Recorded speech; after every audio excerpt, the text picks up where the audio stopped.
Welcome to LumaFusion Basics. In this series of videos we're talking everything LumaFusion and how to operate it from a basic level all the way through to advanced features. So this week we are checking out.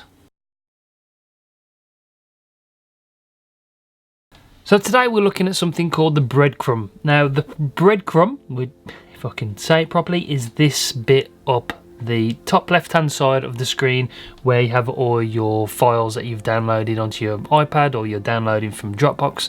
This is where we keep the breadcrumbs of your vlog, video or your project up here. So that's why it's called the Breadcrumb.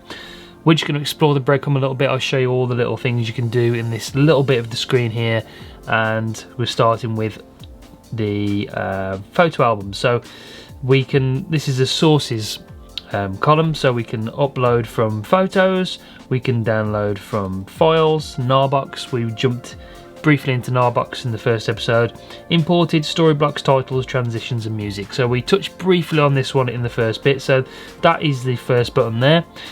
If we press this button on the right hand side, this is your imported media sources. So you can import from all these different media sources here: Box, Dropbox, Google Drive, OneDrive and so on.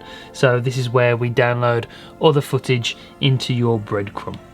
If we tap on where it says Photos Albums, here we can go backwards, and this is the actual first bit here where you've got all your media that's been downloaded already. Now I generally download all of my media onto the iPad, so it's quick. I can download it from the photos, and I don't have to re-download it onto LumaFusion. I can just select clips from photos directly. It's a lot quicker. I recommend you doing it that way. Right, also you can color code your clips if you want to. Say you've got drone clips, or you've got GoPro clips, and then M50 clips like I've got, and then phone clips. This was a time lapse there. I can color code it. I can make that yellow. There's another time lapse there, and I want to make that yellow as well. So when you're going through here, makes it a little bit easier and color coded to see which clips are which. It is a very useful feature to have your clips color coded.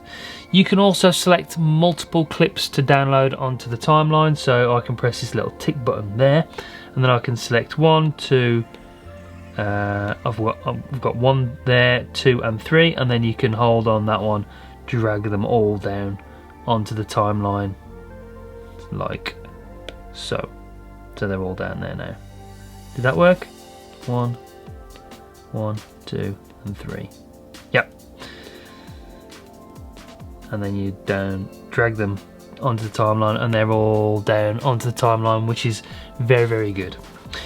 So you can also search for your clips. So if you want to search your library, you can search photos, you can search all, and you can search through the clips to try and find them that way. And you can also view and sort your clips here in different orders by date created and so on.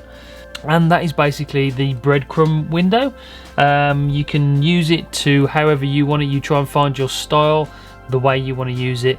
If you use it correctly, it just makes the workflow a whole lot quicker and more efficient. So the Breadcrumb, that's that one done. That is today's LumaFusion tutorial. They may be small, they may be simple, but they're incredibly effective. Thanks for tuning in. I'll catch you next time on LumaFusion Basics.